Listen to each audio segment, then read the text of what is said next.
I'm Katie DeBalco. I'm the head of field marketing for the Americas at Checkpoint. I'm here in San Carlos with our Chief Marketing Officer, Peter Alexander, my boss, and we're talking about Checkpoint Experience coming up in January in New Orleans. So Peter, what are you most excited about for CPX in New Orleans? Well, we're going to be covering a lot of issues around security, the full breadth in New Orleans.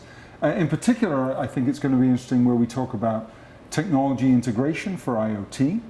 I think also talking about security for multi-cloud environments.